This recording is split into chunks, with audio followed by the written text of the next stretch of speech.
ओम नमो भगवते वासुदेवाय नमः। कल की कथा में आपने देवहूति के प्रश्न और भगवान कपिल के द्वारा अपनी माता की समस्या के समाधान की कथा सुनी थी कि किस प्रकार उन्होंने अपनी माता की समस्या का समाधान किया था। आज की कथा में हम भगवान कपिल द्वारा भक्ति योग की महिमा का वर्णन करेंगे। माता देवहूति को तीव्र भक्ति करने की आज्ञा दी है। तीव्र भक्ति का अर्थ है एक भी क्षण ईश्वर से विभक्त न होना। इस तरह प्राकृतिक गुणों से निष्पन्न शब्दादि विषयों का त्याग करके वैराग्य युक्त ज्ञान से, योग से और मेरे प्रति की गई सुदृढ़ भक्ति से मनुष्य अपनी इसी देह में अपनी अंतरात्मा के समान मुझे प्राप्त कर लेता है। भगवान की अहैत की निष्काम भावना भक्ति से श्रेष्ठ है। कपिल भगवान माता देवहूति से कहते हैं, यह सब जो दृश्यमान है वह सत्य नहीं है। स्वप्न असत्य होते हुए भी सुख दुख देता है। जिस प्रकार स्वप्न देखने वाले का अपना मस्तक बिना कटे भी उसके कट जाने की भ्रांति होती है और वह रोने लगता है, उसी प्रकार अविद्या के कारण जीवात्मा को सब भ्रांति होती है। इसे ही माया कहते हैं। वस्तु न होने पर भी वह स्वप्न में दिखाई देती है। उसी तरह तात्विक दृष्टि से कुछ भी न होते हुए भी जागृत अवस्था में माया और अज्ञान के कारण सब कुछ का आभास होता है। कपिल आगे कहते हैं, माता जगत स्वप्न जैसा है। यह सिद्धांत भागवत में बार बार इसीलिए आया है कि जिससे जगत के पदार्थ के लिए मोह न जगे, संसार के विषयों के प्रति पूर्णतः वैराग्य हो। इसीलिए यह कहा गया है, सांसारिक सुख के उपभोग की लालच जब तक बनी रहे तब तक मानो कि तुम सोए हुए हो, जागे हुए को कन्हैया मिलता है। सुख भोगने की इच्छा बड़ी दुखद है। भागवत ध्यान में जगत विस्मृत हो जाए तभी ब्रह्म संबंध जुड़ जाता है। ध्यान में शरीर को स्थिर करो, फिर आंखों को स्थिर करो और अंत में मन को स्थिर करो। जब तक शरीर और आंखें स्थिर नहीं हो पाती तब तक मन स्थिर नहीं हो पाता। आंखों में श्री कृष्ण के स्थिर होने पर मन शुद्ध होता है। भागवत गोवर्धन नाथ का स्वरूप है। श्री कृष्ण के स्वरूप में ध्यान रखकर कथा सुनो। आंखें श्री कृष्ण में और प्राण कानों में स्थिर कर कथा सुनो। जिसे ध्यान करना है वह एक आसन पर बैठे और मन को स्थिर करे। ध्यान करते समय संसार को मन से निकाल कर बाहर करो। ध्यान करने से मन स्थिर होता है। बिना ध्यान के दर्शन परिपूर्ण नहीं होता। भोग भूमि में रहकर भगवान का ध्यान करना टेढ़ा काम है। संसार में रहकर ज्ञान भक्ति में निष्ठा रखना सरल नहीं है। भूमि का मन पर प्रभाव पड़ता ही है। ध्यान करने वाले को चाहिए कि वह पवित्र और एकांत स्थान में बैठकर ध्यान करे। कपिल कहते हैं, माता जिसे ध्यान करना है वह पवित्र भोजन की परिमित मात्रा में सेवन करे। आहार सात्विक और अल्प होना चाहिए। जिसे अजीर्ण हो वह ब्रह्मचर्य का सेवन नहीं कर सकता। जिसे ध्यान करना हो वह चोरी ना करे। अष्टयम मनुष्य कई बार आंख और मन से भी चोरी करता है। अन्य की वस्तु का मानसिक चिंतन भी चोरी ही है। जो ध्यान करना चाहता है उसे ब्रह्मचर्य का पालन करना चाहिए। सभी इंद्रियों से ब्रह्मचर्य का पालन किया जाए। कई लोग शारीरिक ब्रह्मचर्य का पालन करते हैं परंतु मानसिक ब्रह्मचर्य का पालन नहीं करते। ब्रह्मचर्य का मानसिक भंग शारीरिक भंग जैसा ही है, मन से करो या आंखों से, किंतु चोरी तो चोरी ही है। अतः प्रत्येक इंद्रिय से ब्रह्मचर्य का पालन करो। केवल शरीर से नहीं, मन से भी ब्रह्मचर्य का पालन करो। एक दिन के ब्रह्मचर्य भंग से 40 दिन तक मन स्थिर नहीं हो पाता। जब तक देह का वाहन है तब तक धर्म को ना छोड़ो। इसके बाद ध्यान की विधि बताई गई जिसका वर्णन पहले हो गया है। कपिल भगवान ने माता देवहूति को ध्यान धरने की आज्ञा दी। ध्यान के बिना ईश्वर का अनुभव नहीं होता। रात्रि को सोने से पहले प्रभु का ध्यान करो। वे कहते हैं, माता परमात्मा के अनेक स्वरूप हैं, जिनमें से किसी को भी इष्ट देव मानकर उसका ध्यान करो। व्यास जी ने किसी विशेष स्वरूप का आग्रह नहीं किया। तुम्हें जो भी स्वरूप पसंद आए उसी का ध्यान करो। हे माता, तुम चतुर्भुज नारायण का ध्यान करो। ध्यान करने से पहले ठाकुर जी के साथ संबंध स्थापित करना जरूरी है। दास्य भक्ति में पहले चरणों में दृष्टि स्थिर करनी पड़ती है। बार बार मन को किसी भी एक स्वरूप में स्थिर करो। ध्यान में तन्मयता होने पर संसार विस्मरण हो जाता है। ध्यान में देहभान और जगतभान विस्मृत हो जाता है। ज्यों ज्यों संसार का विस्मरण होता है त्यों त्यों प्रभु स्मरण में आनंद आने लगता है। शक्कर की एक गुड़िया सागर की गहराई नापने अंदर गई, सो गई। परमात्मा समुद्र के समान व्यापक है, विशाल है। ज्ञानी पुरुष परमात्मा स्वरूप के साथ ऐसे घुल मिल जाते हैं कि वे फिर यह नहीं कह सकते कि ये जानते हैं या नहीं जानते। ध्यान करने वाला ध्यान करते हुए ध्येय में मिल जाता है, यही अद्वैत है। ध्यान करने वाले का अहम मेरा मन ईश्वर से मिल जाता है। देहवान के विस्मृत होने पर जीव और शिव एक हो जाते हैं।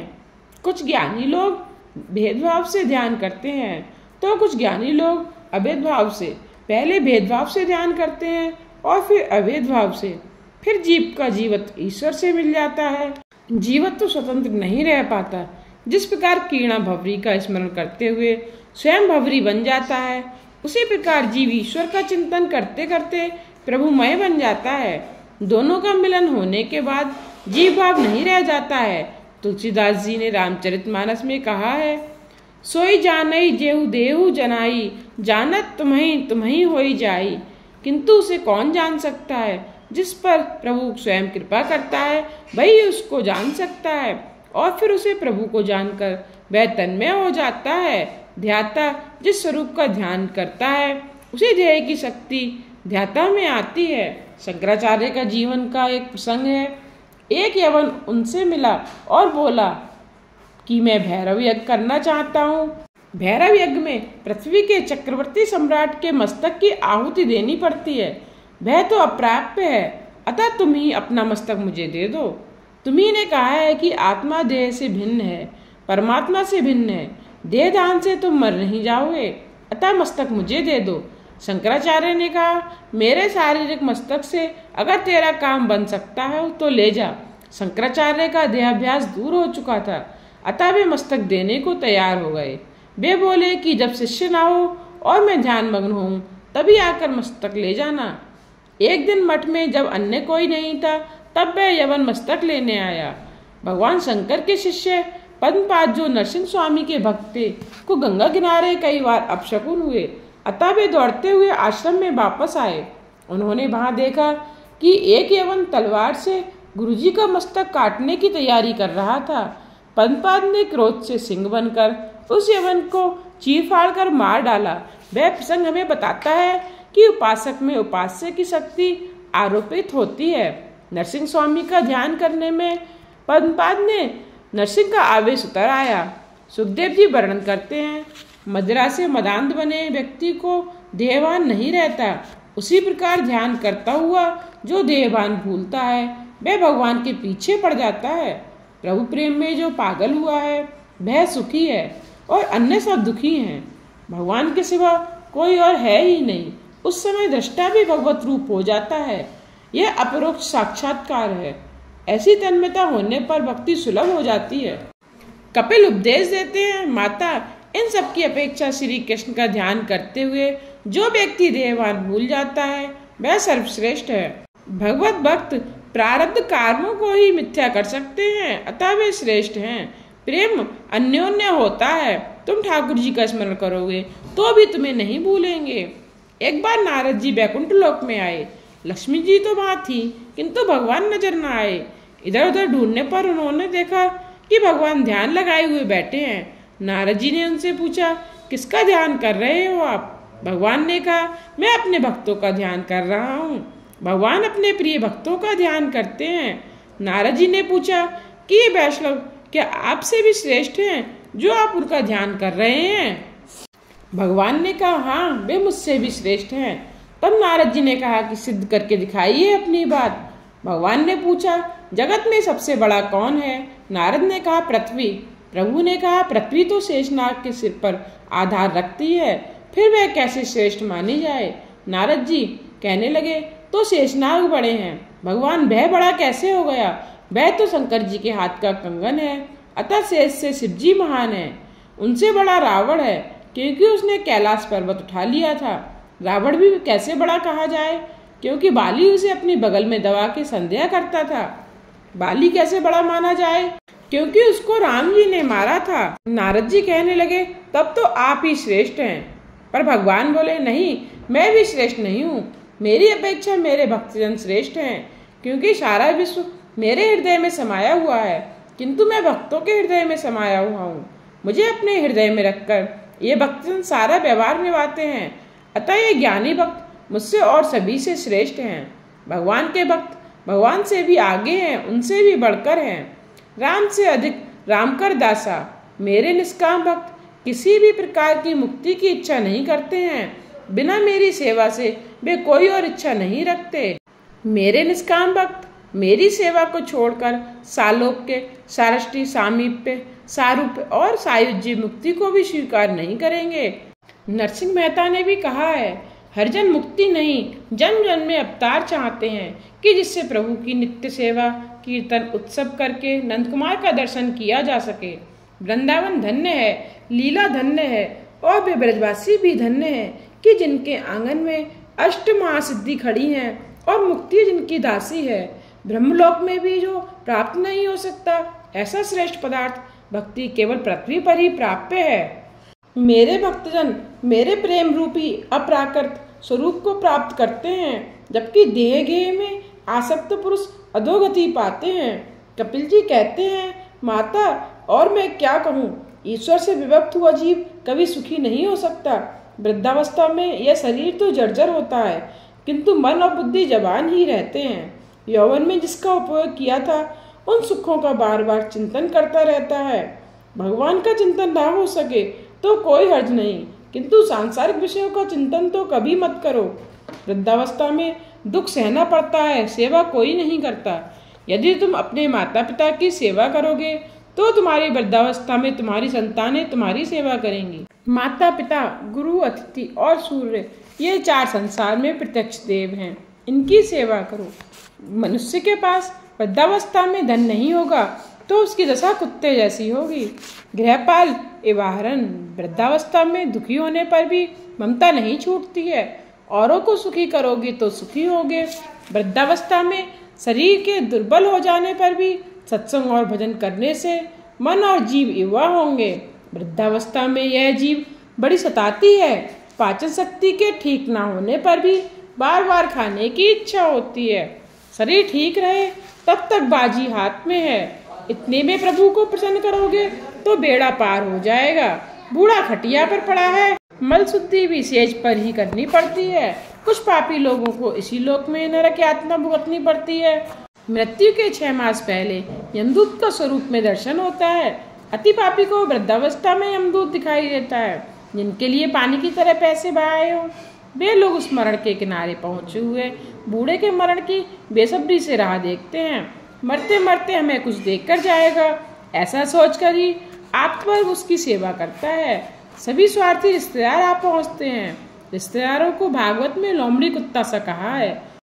पुत्रियां भी बड़ी लालची होती हैं। पिता की बीमारी की खबर सुनते ही दौड़ आती हैं। पिताजी, मैं आपकी मड़ी, मुझे नहीं पहचाना। किंतु मड़ी बहन कुछ भी उजाला दे नहीं सकी। वह बूढ़ा रो रहा है। वह जानता है कि स्त्री और संतान कोई साथ नहीं जाएंगे, मुझे अकेले ही जाना पड़ेगा। फिर भी विवेक नहीं आ पाता। यमदूत इस जीवात्मा को देह में से बाहर खींच निकालते हैं। अंतकाल में 2 यमदूत आते हैं, पुण्य पुरुष और पाप पुरुष। दोनों यमदूत जीवात्मा को मारते हैं। पुण्य पुरुष जीव से कहता है कि पुण्य करने का तुझे अवसर दिया गया था, फिर भी तूने पुण्य नहीं कमाया। मरते समय जीव बड़ा ही छटपटाता है। यमदूतों की गति पग से आंख तक होती है। ब्रह्मानंद में जो अपने प्राण को स्थिर कर सकता है, उसका यमदूत कुछ नहीं कर सकते। मृत्यु के बाद पूर्व जन्म याद नहीं आता।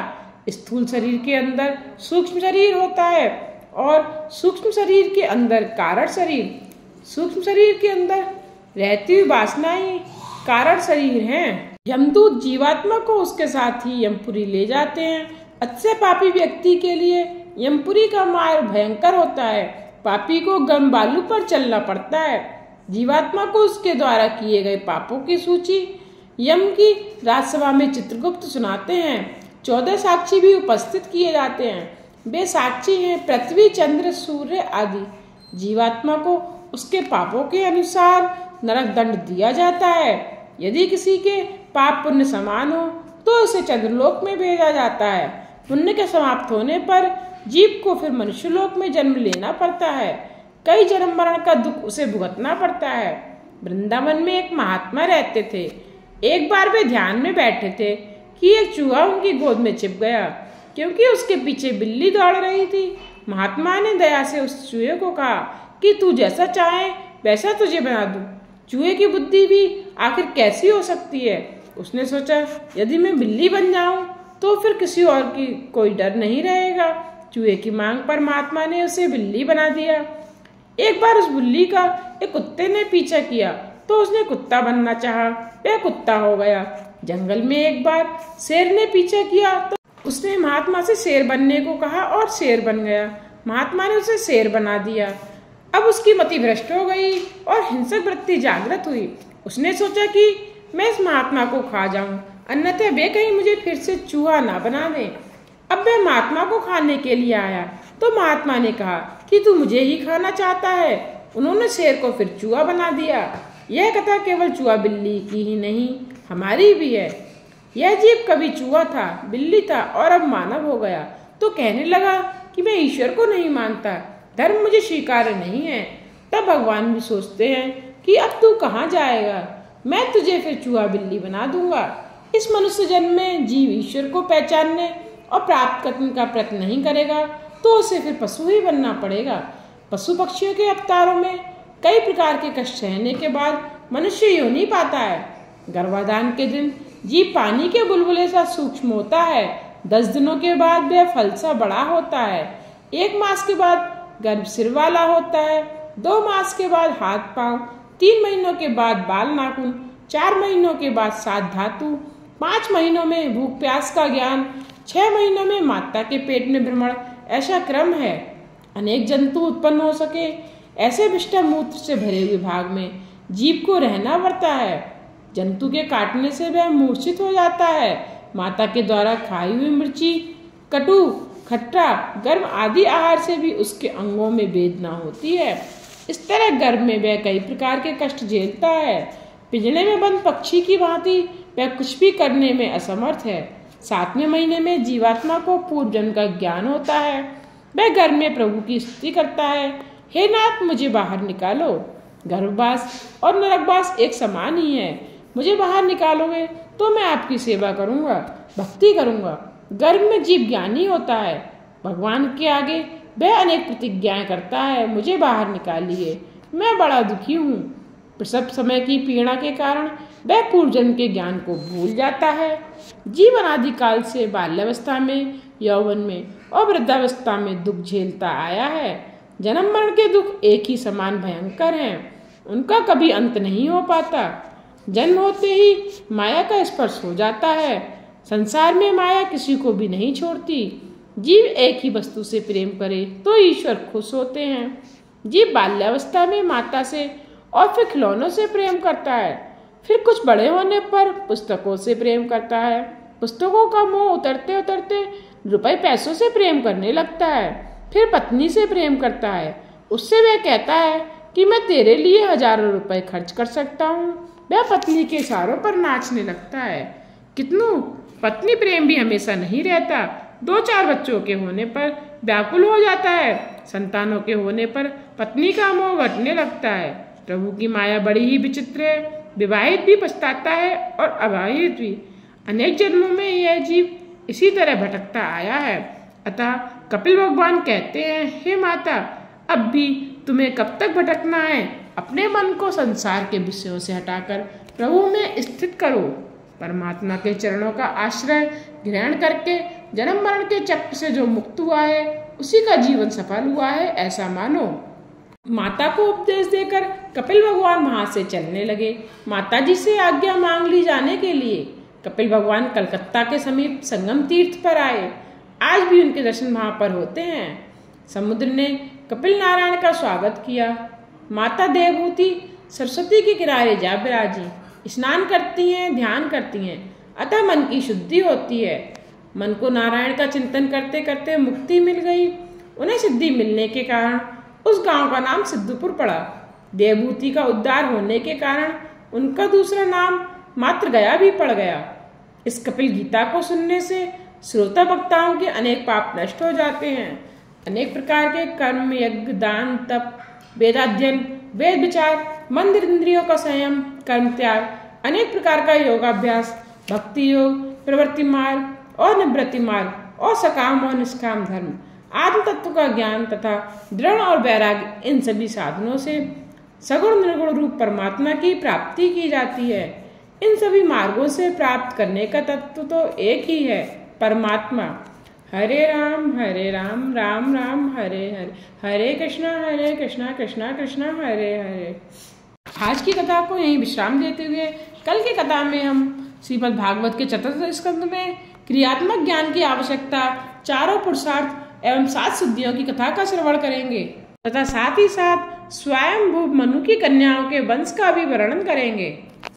आगे की कथा सुनने के लिए मेरे चैनल को सब्सक्राइब करके बेल आइकन पर प्रेस करके ऑल पर क्लिक करना ना भूलिएगा, जिससे आने वाले वीडियोस की नोटिफिकेशन आप तक पहुंचते रहें।